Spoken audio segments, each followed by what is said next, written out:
இளைஞர்களின் குரல் the voice of youth episode 5. நிறைய நண்பர்கள் ஆனால் நிஜமான தனிமை. வணக்கம் நண்பர்களே, நான் டாக்டர் உமா கருணாகரன். இளைஞர்களின் குரல் பாட்காஸ்டின் 5வது எபிசோடிற்கு உங்களை வரவேற்கிறேன். கடந்த எபிசோடில் கல்வி மற்றும் வேலைவாய்ப்பு பற்றி பேசினோம். அது உங்களுக்கு ரொம்ப பயனுள்ளதாக இருந்திருக்கும்னு நம்புகிறேன். இந்த வாரம் நம்ம வாழ்க்கையின் இன்னொரு முக்கியமான அம்சத்தை பற்றி பேச போகிறோம். அதுதான் உறவுகள் மற்றும் தனிமை. என் ஃபோனில் 100 ஃப்ரெண்ட்ஸ் இருக்காங்க, ஆனால் ஒரு பிரச்சனைனா யாரிடமும் பேச முடியல. இந்த உணர்வு உங்களுக்கும் ஏற்பட்டிருக்கலாம். சமூக வலைத்தளங்களில் 1000 ஃபாலோவர்கள் இருக்கலாம், ஆனால் நிஜ வாழ்க்கையில் பேச ஒரு ஆள் கூட இருக்க மாட்டேங்குது. இந்த டிஜிட்டல் உலகத்தில் நாம் எப்படி தனிமைப்படுத்தப்படுறோம்? உண்மையான நட்புன்னா என்ன? வாங்க இந்த ஆழமான உரையாடலை ஆரம்பிப்போம். ஒரு உதாரணம் சொல்கிறேன். என் நண்பன் ஒருவன் தன் பிறந்த நாளை கொண்டாட ஒரு ரெஸ்டாரண்ட்டுக்கு கூப்பிட்டான். அங்கே அவனுடைய நண்பர்கள் பலர் வந்திருந்தாங்க. ஆனால் எல்லோரும் அவங்க ஃபோனை பார்த்துக்கிட்டு இருந்தாங்க. பிறந்தநாள் பார்ட்டியில் ஒரு நிஜமான பேச்சுவார்த்தை இல்லை. வாழ்த்து சொல்லும்போது மட்டும் தலை நிமிர்ந்தார்கள். இதுதான் இன்றைய நிஜம். நாம் அருகருகே இருந்தாலும் ஆயிரக்கணக்கான மைல்கள் தள்ளி இருக்கிறோம். அதிகமான சோஷியல் மீடியா பயன்பாடு நம்மை தனிமைப்படுத்துகிறது. நாம் மற்றவர்களின் வாழ்க்கையை பார்த்து அவங்க எவ்வளோ சந்தோஷமாக இருக்காங்க, நான் மட்டும் ஏன் இப்படி இருக்கிறேன் அப்படின்னு ஒப்பிட்டு பார்க்குறோம்.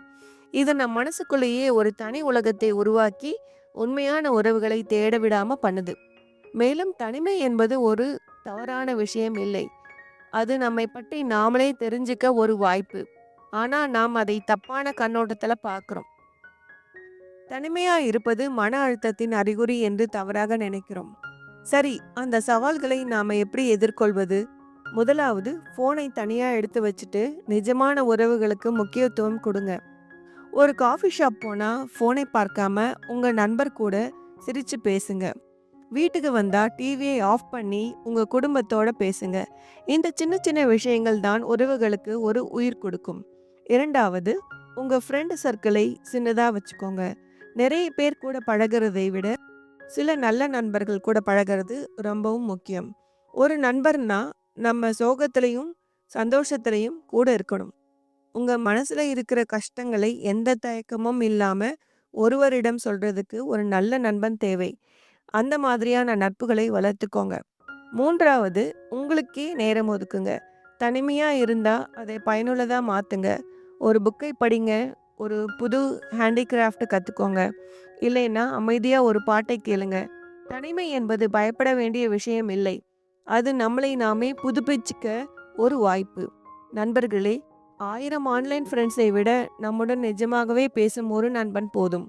உண்மையான உறவுகள் தான் நம்மை வழி நடத்தும். இந்த பாட்காஸ்ட் உங்களுக்கு நிச்சயம் ஒரு தெளிவை கொடுத்துருக்கோன்னு நம்புகிறேன். தனிமை பற்றி உங்கள் கருத்துக்கள் என்ன? உங்கள் அனுபவங்களை, கேள்விகளை நம்ம யூடியூப் பக்கத்தில் இளைஞர்களின் குரல்ங்கிற ஹேஷ்டேகை பயன்படுத்தி பகிர்ந்துக்கோங்க. அடுத்த வாரம் இன்னொரு புதிய தலைப்போடு உங்களை சந்திக்கிறேன்.